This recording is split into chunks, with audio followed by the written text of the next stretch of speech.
नमस्कार मंडळी. काहीपणच्या तिसऱ्या एपिसोडमध्ये तुम्हा सगळ्यांचं स्वागत. मी संजय जोशी. आज ह्या तिसऱ्या एपिसोडमध्ये तुमच्यासाठी अ, आत्ता तरी मराठी प्रेक्षकांसाठी एक कथा घेऊन येतोय. माझी स्वतःचीच कथा आहे. कथेचं नाव आहे आभाळ.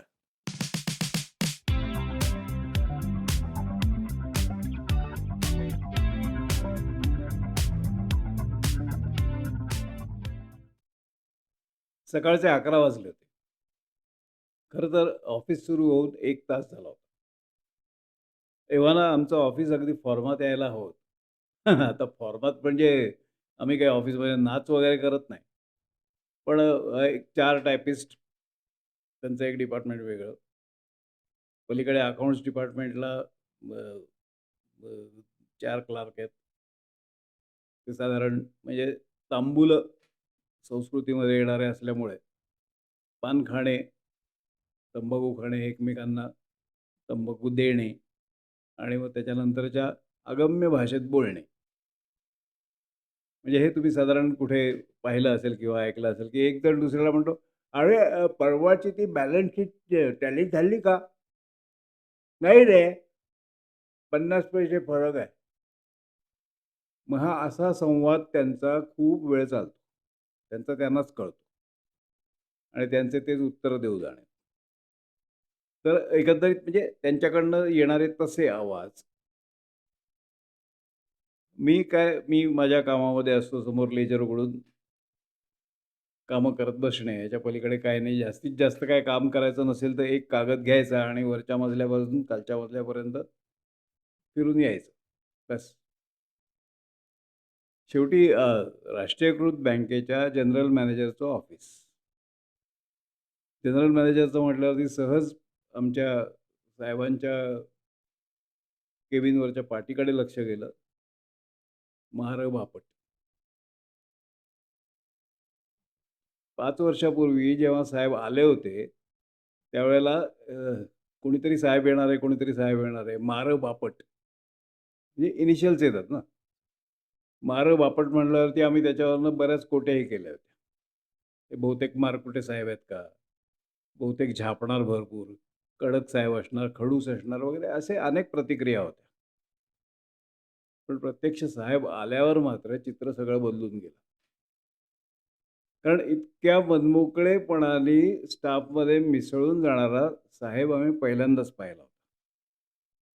रादर पहिल्यांदा जेव्हा साहेबांकडे बघितलं, त्यावेळेला लक्षात आलं, की म्हणजे आश्चर्य असं वाटलं, की साहेब असा असू शकतो आणि त्याहीपेक्षा साहेब असा हसू शकतो. कारण हसणं ही फार दुर्मिळ गोष्ट साहेब लोकांच्या बाबतीमध्ये तर नक्कीच. पण एकंदर साहेबांमुळे आमच्या ऑफिसमधलं वातावरण खूप छान झालं. खेळीमेळीच्या वातावरणामध्ये सगळ्या ऑफिसमध्ये काम चालायचं. उत्तम काम चालायचं. उत्तम रिझल्ट्स होते. प्रॉब्लेम असा होता, की ह्या अशा खेळीमेळीने काम करणाऱ्या ऑफिसमध्ये खेळीमेळीने काम करायला कारणीभूत झालेल्या आमच्या साहेबांची बदली झाली. आणि 2-3 दिवसामध्ये त्यांना ऑफिस सोडून दुसरीकडे जाऊन रुजू व्हायला लागणार. बरं हा इथे प्रश्न संपत नाही कारण आमच्या ऑफिसेसमध्ये बदल्या या होतच असतात. प्रत्येकाला कुठे ना कुठेतरी जायचंच असतं. आयदर फायनली रिटायर व्हायचं असतं. जसे आमचे दामले अकाउंटंट आहेत. ते आता 2 महिन्यांनी रिटायर होणार आहेत. तसं रिटायर होणं आणि बँक सोडून जाणं वेगळं आणि अदरवाईज बदल्या तर होतच राहतात. त्यामुळे हे काही नवीन नव्हतं. पण प्रश्न असा होता, की आम्ही सगळ्यांनी मिळून साहेबांना पार्टी द्यायची ठरवली बुधवारी. कारण हां, बुधवारनंतर गुरुवारी त्यांना लगेच सगळं गुंडाळून जायचं होतं पुढच्या दुसऱ्या ऑफिसमध्ये.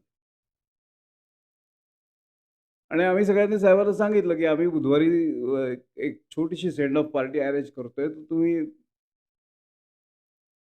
तर साहेबांनी नाही म्हणाले, "नाही, मी पार्टी वगैरेला काही येत नसतो."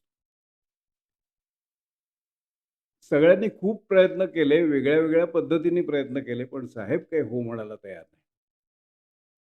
शेवटी आम्ही सगळ्यांनी मिळून दामले अकाउंटंट आमचे त्यांना गळ घातली. त्यांना म्हटलं, "तुमचं तरी ऐकतील.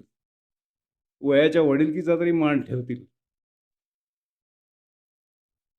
दामले तयारी करून, मनाची तयारी करून, मनाचा हिय्या करून साहेबांच्या केबिनच्या बाहेर जाऊन उभे राहिले आणि "मे आय कम इन?"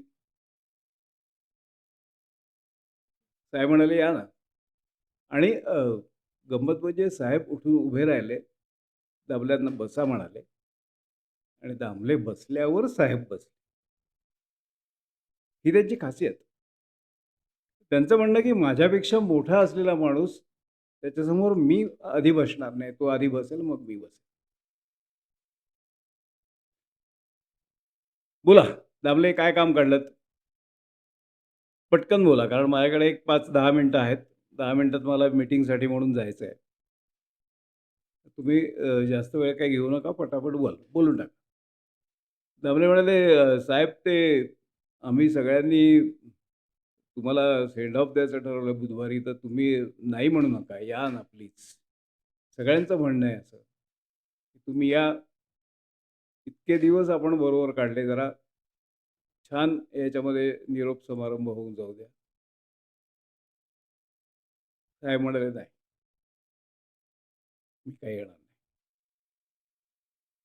झालं. हिरमोड होऊन दामले बाहेर आले. दामले केबिनच्या बाहेर आले आणि त्यांच्याकडे पाहिल्यावरती आमच्या लक्षात आलं. निवडणुकीमध्ये डिपॉझिट जप्त झालेल्या उमेदवाराचा चेहरा कसा असतो, तसा चेहरा करून दामले बाहेर आले आणि त्यांच्याकडे पाहिल्याबरोबर लक्षात आलं, की हे काही जमलेलं नाहीये काही. मग प्रत्येक जण विचार करत होता. मी पण खूप, खूप, खूप विचार केला आणि शेवटी म्हटलं, "हां, बस." कारण सगळ्यांना माहिती होतं, की 10 मिनिटात साहेब मीटिंगला जाण्यासाठी म्हणून बाहेर येणार आहेत. मी सगळ्यांना गोळा केला आणि त्यांना म्हटलं, "आता साहेब 10 मिनिटात बाहेर येतील मीटिंगला जाण्यासाठी. पेन ड्रॉप सायलन्स पाहिजे, पिन ड्रॉप सायलन्स पाहिजे आणि पेन डाउन स्ट्राईक पाहिजे. आपण बिलकुल कोणीही काम करायचं नाही, हाताची गाडी घालून बसून राहायचं. मग पुढचं मी सांभाळतो म्हटलं." साहेब 10 मिनिटं झाली. साहेब जाण्यासाठी म्हणून बाहेर आले. बाहेर आल्यानंतर त्यांच्या लक्षात आलं, की काहीतरी गडबड आहे. ऑफिस एवढं शांत, कोणी काही काम करत नाहीये आणि निवांत बसलेत. शांत असायला काही हरकत नाहीये. पण सगळे हाताची घडी घालून निवांत बसलेत. कोणी काही काम करत नाही, कोणी काही बोलत नाही. साहेब म्हणाले, "काय चाललंय काय? काम बंद कशाला झालं? काम करायला नको? आपल्याला रिझल्ट्स आत्तापर्यंतच चांगले आलेले आहेत. त्याच्या पुढेही चांगले यायला पाहिजेत. तुम्ही जर कामं नाही केलीत तर कसं काय होईल?" माझ्यातला युनियन लीडर जागा झाला. मी लगेच पुढे झालो आणि साहेबांना म्हटलं, "साहेब, आमचा पेन डाउन स्ट्राईक आहे." "कशाबद्दल?" "तुम्ही असं करा, तुम्ही सगळेजण काम सुरू करा. मी मीटिंगला जाऊन येतो. मग बघू आपण काय करायचं." साहेबांमधला कुशल प्रशासक लगेच जागा झाला. मी म्हटलं, "नाही साहेब, हे असलं काय नाही चालणार." मी म्हटलं, या बुधवारी तुम्हाला सेंड ऑफ द्यायचं आम्ही ठरवलंय. आम्ही पार्टी अरेंज केली आहे. त्या पार्टीला तुम्ही येणार आहात आणि तुम्ही हो म्हटल्याशिवाय आज इथे काम सुरू होणार नाही. बस, दॅट इज फायनल." क्षणभर साहेब विचारात पडले. विचार अगदी क्षणभरच विचारात पडले आणि विचार करून झाल्यानंतर म्हणाले, की "ठीक आहे, मी पार्टीला येईन." "मी पार्टीला येईन," असं साहेबांनी म्हटलं. त्याच्या आनंदामध्ये आम्ही सगळेजण होतो. तो जल्लोष, तो आनंद सगळ्यांनी साजरा केल्यासारखा एक्सप्रेशन सगळ्यांच्या चेहऱ्यावरती होते आणि त्या एक्सप्रेशन्समध्ये, त्या हल्लागुल्लामध्ये साहेबांचे पुढचे शब्द कोणी ऐकलेच नाहीत. साहेब म्हणाले, "मी पार्टीला येईन खरा, पण मी काहीही खाणार किंवा पिणार नाही."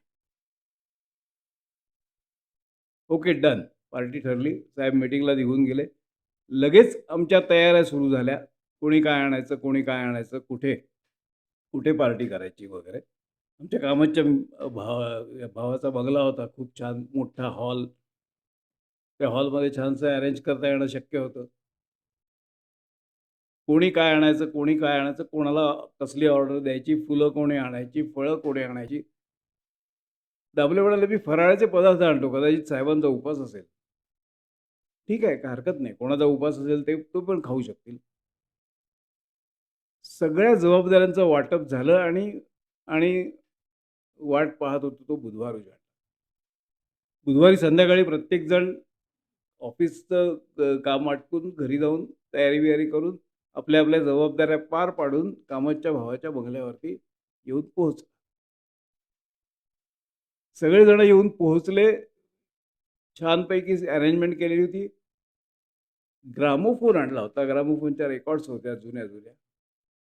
साहेबांना आवडतात. खूप छान सगळं वातावरण. प्रत्येकजण तयारीत होता. ग्रामोफोनवरती रेकॉर्ड लावली होती. आता व्होकलच लावलं होतं छानपैकी. म्हटलं नंतर मग साहेबांना विचारून मग लावू. आणि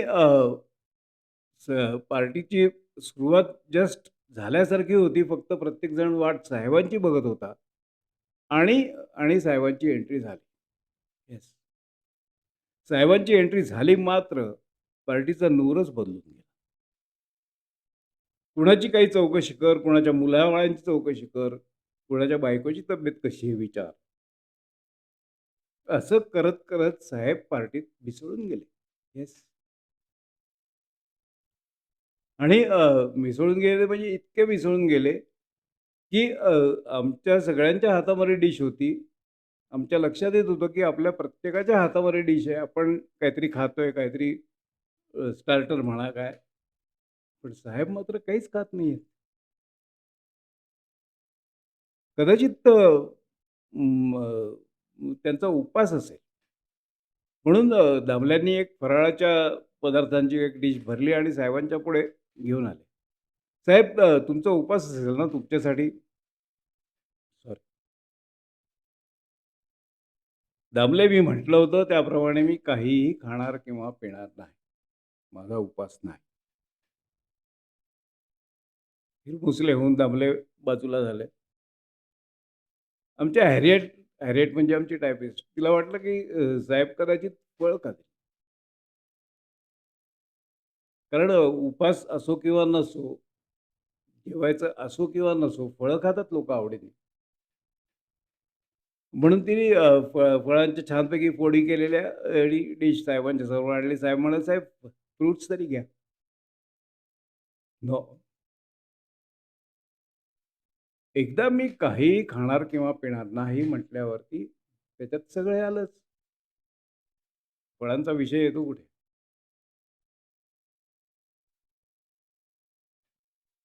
आनंदाने साजरी होत असलेली पार्टी गढूळ होऊन गेली.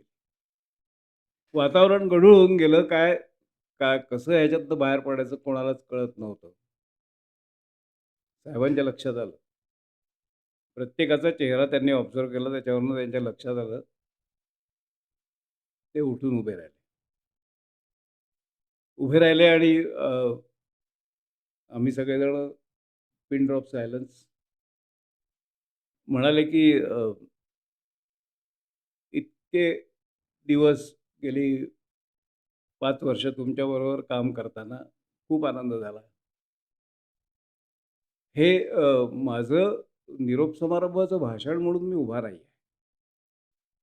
पण आत्ता पार्टीचं वातावरण सगळं गढूळ होऊन गेलं आहे.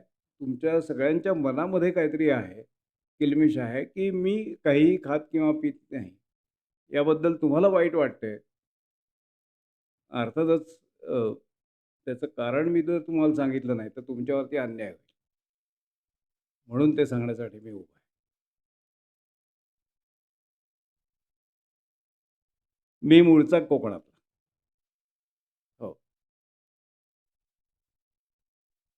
माधव रघुनाथ बाप. चिपळूण जवळच्या एका छोट्याशा गावामध्ये आम्ही राहत होतो. मी, माझी आई आणि माझे वडील. आमचं एक छोटंसं कुटुंब. छानसं छोटंसं घर होतं. आई माझी परसदारी भाजी लावायची. समोर फुलझाडं होती अंगणात. वडील पौरोहित्य करत असत. पौरोहित्य म्हणजे भिक्षुकी, भटजीगिरी. पंचक्रोशीतल्या गावांमध्ये जाऊन वडील भिक्षुकी करत असत. खूप काही पैसे मिळत होते अशातला भाग नाही. पण 2 वेळचं व्यवस्थित जेवायला मिळत होतं. शिक्षण नीट चाललं होतं. अभ्यासात मी हुशार होतोच. त्यामुळे सगळं कसं मस्त चाललं होतं. लहानपण, लहानपण म्हणतात ते सगळं मला त्या काळामध्ये छान उपभोगता आलं.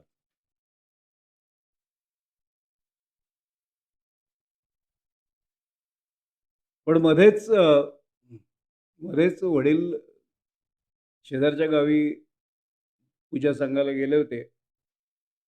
परत येताना एक जंगल पार करून यायला लागायचं. जंगलामध्ये त्यांना साप चावल्याचं झालं निमित्त. साप विषारी होता.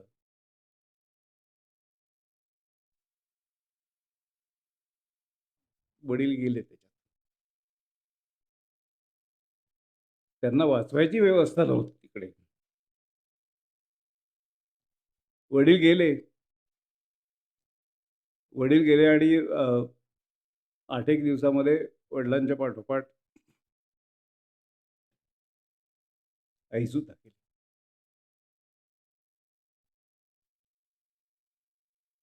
अनाथ म्हणजे काय? पोरका म्हणजे काय? हे न कळायच्या वयात मी पोरका झालो. नाही म्हणाला, वडिलांचं करण्यासाठी म्हणून मुंबईहून एक आमचा लांबचा मामा आला होता. नाना मामा. तो मला बरोबर घेऊन मुंबईला आला. कारण तिथे गावाकडे माझं आता कोणीच नव्हतं. तो मुंबईला आला खरा. मुंबईला आल्यानंतर त्याचं घर मी बघितलं. तर अक्षरशः दीड खोली जेमतेम. त्या दीड खोलीमध्ये बरेच लोकं राहत असत. आणि आता तुम्हाला या गोष्टीची कल्पना आहे की नाही मला माहीत नाही. पण पूर्वी दादर, गिरगाव यासारख्या ठिकाणी अशा चाळी होत्या, की खोल्या लहान असत, एकच खोली असे. पण बाहेर व्हरांडा मोठा असे. त्या व्हरांड्यामध्ये बरेच 8-10 लोकं झोपू शकतील एवढा मोठा व्हरांडा असायचा. तर त्या व्हरांड्यामध्ये आमची रवानगी झाली. अर्थात जागा नव्हतीच तशी. घरामध्ये जागा काहीच नव्हती. नाना मामा मला एक दिवस, एक 2-3 दिवस झाल्यानंतर नाना मामा म्हणाला, की "माधवा, तुझ्या शाळेचं काम झालंय. तुला शाळेमध्ये प्रवेश मिळवून दिलाय.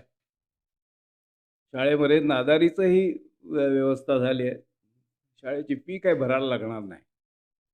नादारी लक्षात येत असेल तुमच्या, की आता पूर्वी त्याला नादारी म्हणत असत, फी माफ म्हणत असत. आता काही ई-डब्ल्यू-एस वगैरे असं काहीतरी म्हणतात. नादारीची व्यवस्था झाली आहे. तर फी तर काही भरायला लागणार नाही. पण मी तुला इथे घेऊन आलोय खरा, तुला तुझी राहायची व्यवस्था मी करतोय, करू शकतोय. म्हणजे फार काही मी करत नाहीये. तू इथे व्हरांड्यामध्ये झोपणार आहेस.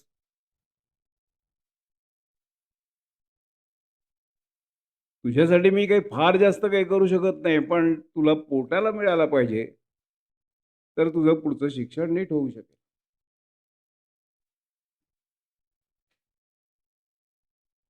हा प्रश्नच होता. पण मला काही कळतच नव्हतं याच्यामध्ये. ह्यात काय असतं? काय करायचं असतं?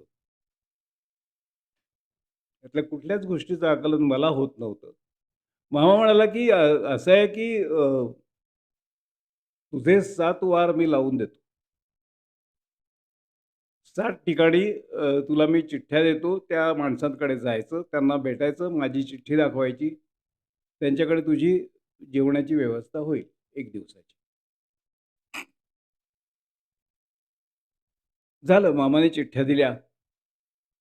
मी आपला 7ही ठिकाणी जाऊन भेटलो. माणसं चांगली असतात.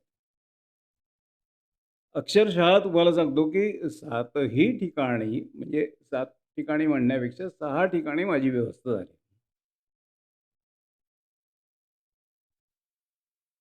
राहिला 1 दिवस, बुधवार. मामा म्हणाला, "झाली का रे सगळी व्यवस्था?" म्हटलं, "हो मामा, अरे बाकी सगळे वार मिळाले. बुधवार काही मिळाला नाहीये." मामा विचारात पडला.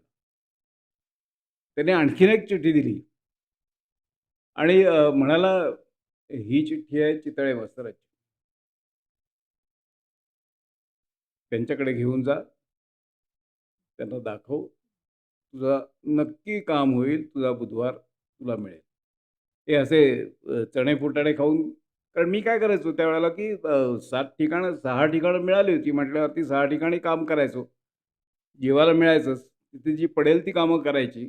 मग काही चिरी-मिरी मिळाली, काही हे झालं तर ती त्याच्यामध्ये चणे-फुटाणे घ्यायचे आणि बुधवारी खायचे. पण तो म्हणाला, "नाही, चणे-फुटाण्यावरती तुझं काही काम होणार नाहीये. तुला बुधवारही मिळालाच पाहिजे. तू जा, चितळ्यांकडे जा, तुझं काम आहे." झालं चितळ्यांकडे चितळे मास्तरांकडे मी आलो. त्यांना चिठी दाखवली. त्यांनी चिठ्ठी वाचली. क्षणभर विचार केला आणि म्हणाले, की "येस, येऊन जा. या बुधवारपासून तुझा बुधवार आमच्याकडे लागला." अर्थातच प्रत्येक ठिकाणी माझ्या शैक्षणिक प्रगतीविषयी मामाने लिहिलंच होतं आणि मामाला बरेच लोकं ओळखत होते. त्या ओळखीचाही बराच उपयोगही झाला. झालं आमचं वारावरती जेवण आणि शिक्षण सुरू झालं. सोमवार, मंगळवार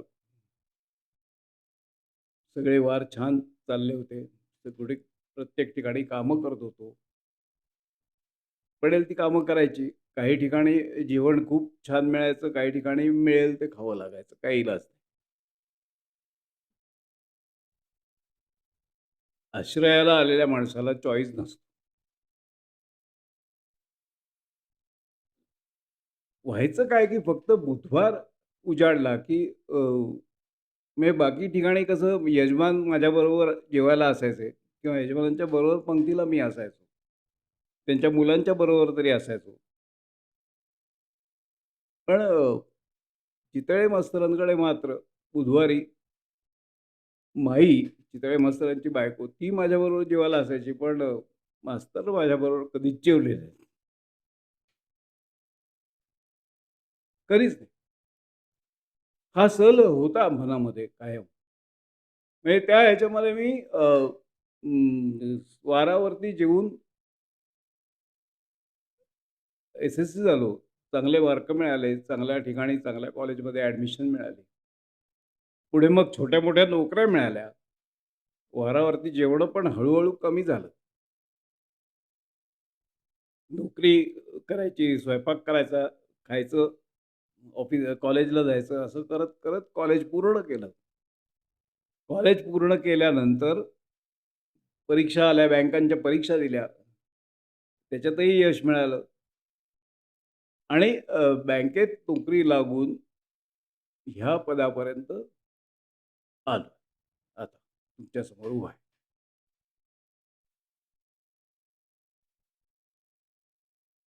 तुम्हाला सांगतो, की इतकी वर्ष गेल्यानंतर मला माझ्या मनामध्ये असं आलं, की मुंबईमध्ये जायची वेळ एवढ्यात तरी नंतर आली नव्हती. मुंबईत बदली होणं वगैरे हा प्रकार नव्हता. मी असा फिरतच होतो भारतभर. पण मनात असा विचार आला, की आता आपण जरा सेटल झालोय, तर एकदा रजा काढून जावं मुंबईमध्ये. 7 वार, 1 आठवडाभर रजा काढून मुंबईत जावं. माझ्या त्या 7 वारी माझ्या 7 अन्नदात्यांकडे जाऊन जेवायचं. त्यांना दाखवायचं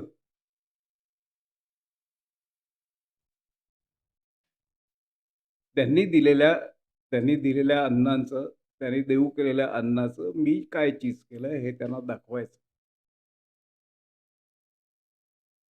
झालं, ठरलं, आठवड्याची रजा टाकली. 7ही ठिकाणी पत्र रवाना झाली.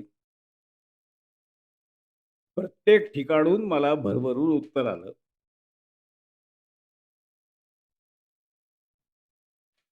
डोळे भरून आले. म्हटलं जायचं. 7 दिवस 7 ठिकाणी माझ्या अन्नदात्यांचं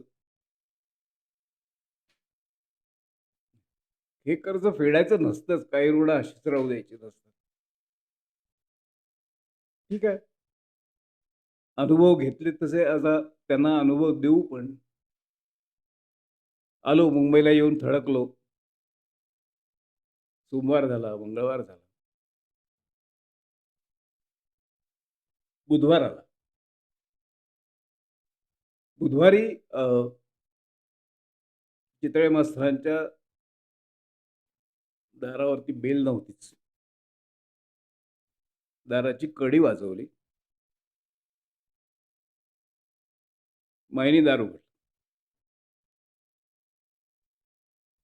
मी आतमध्ये गेलो आणि म्हटलं, "माई" आधी पाया वगैरे पडलो आणि म्हटलं, "माई गुरुजी कुठे आहेत?" आतमध्ये तसाच पुढे गेलो. पुढे गेल्यानंतर पाहिलं तर भिंतीवर गुरुजींचा फोटो लावला होता. त्याला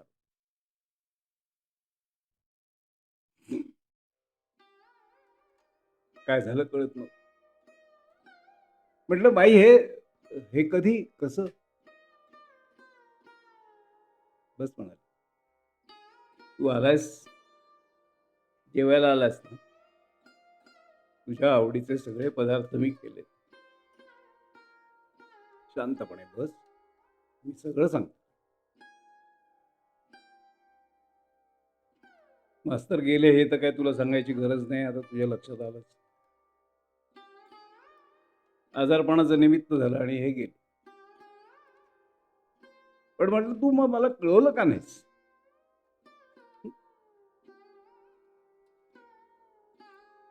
माई म्हणाली, "माधवा, अरे तू अजून तसाच आहेस. माझं पत्र तुला आलं. तू पाठवलेल्या पत्राचं उत्तर गुरुजींनी न देता मी दिलं. याच्यातच तुझ्या लक्षात यायला हवं. ठीक आहे, जाऊ दे. नाही आलं लक्षात त्याने काही फारसा फरक पडत नाही. पण त्या पत्रात जर मी तुला लिहिलं असतं, तर तू बुधवारी आला असतास. खरं होतं. नसतोच गेलो.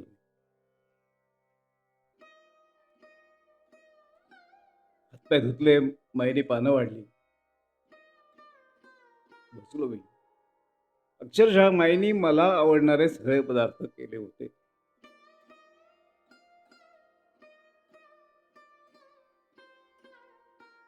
पान समोर सजलं होतं.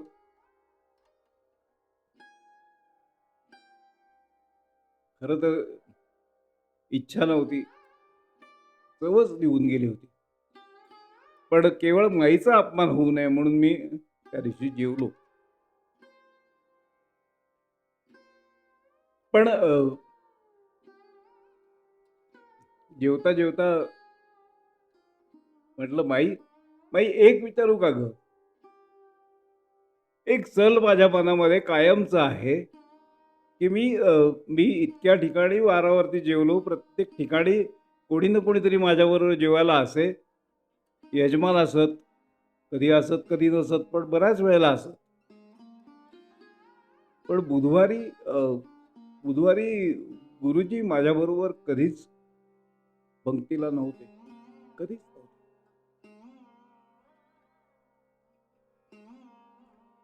कधी त्यांचं जेवण आधी झालेलं असायचं, कधी नंतर जेवणार असायचे. का म्हणजे मी त्यांच्या बरोबरीचा नाही म्हणून ब मला ते बरोबर जेवायला घेत नसत का काय? मी त्यांच्या पंक्तीला का बसू शकत नसतो? आज माझ्या मनामध्ये तीच इच्छा होती, की मी जाईन, मी गुरुजींबरोबर जेवेन आणि माझा तो सल नाहीसा होईल. पण नाही, काही नाही वाचत. माई म्हणाली, वेडा आहेस, वेडा आहेस, इतका मोठा झालास पण तसाच बावळा आहेस.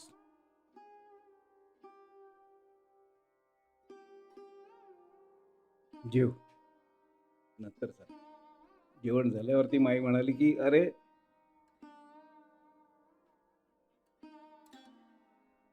तू आमच्याकडे बुधवार मागायला आला होतास, त्यावेळेला आमची परिस्थिती काही फारशी चांगली नव्हती.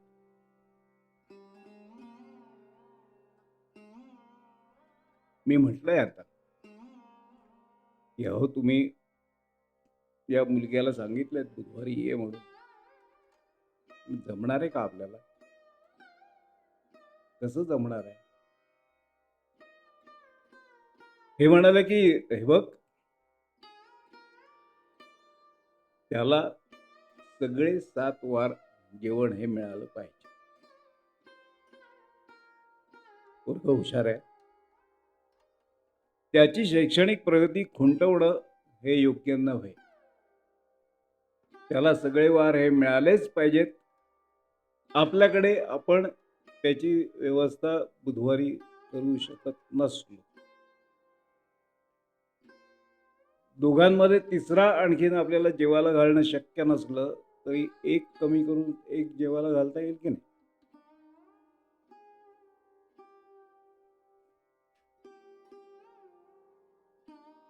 आणि म्हणूनच गुरुजी तुझ्याबरोबर कधीच जेवले नाहीत, जेवायला नको.